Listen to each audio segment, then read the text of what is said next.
I remember my first pair of shoes. I was 7 years old. The texture soft beneath my toes, of which its callus was never before quenched by the luxury of cushion until that very day. It felt liberating. I loved those shoes.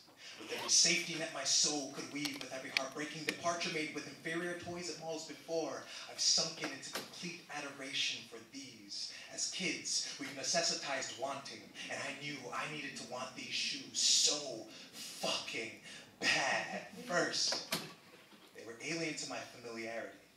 They felt more like gentle walks with grandma and less like the family pack mule. More like recycling can crushing phenom and less like dirty little ghetto kids. Less like running from the cops and more like not getting caught. They made poverty bearable. With these shoes, as a kid, I was slipping on God's feet. Confidence expanding, heavens unlimited. I could trample universes and play soccer with the sun. I could breathe fire. Hell, I could even walk on water. 3 months after purchasing the shoes, Mom and Dad split. We spent sleepless nights in a car at a park.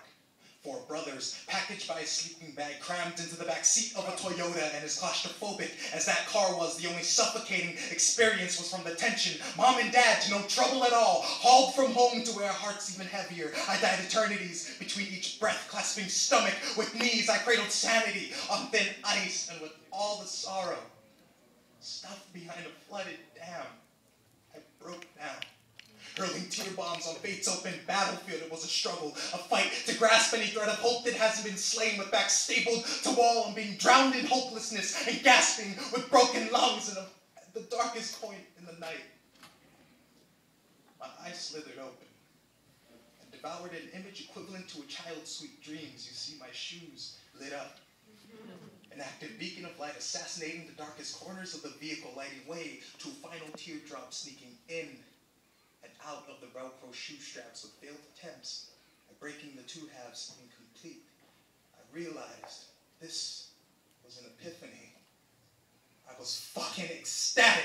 This is when I knew my family was the metaphorical pair of shoes for my metaphorical feet to support my metaphoric walk down life's metaphorically treacherous metaphoric roads. And like those shoe straps, we may have weakened, but we've not broken because we are not weak. I've learned to wear my soul on my feet and dance proudly independent in the pendants, but most importantly, that you can find hope in the most awkward of places. And as we grow up, detecting those places grow frustrating, so we try to scan for hope over the big picture, but forget she hides in the little things.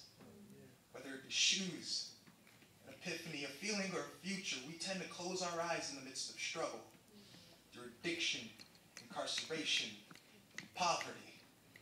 But when the shit hits the fan, the hardest thing you must do, the greatest struggle you will ever experience, the fucking Titanic of all hardships, is to simply dust off and open your eyes.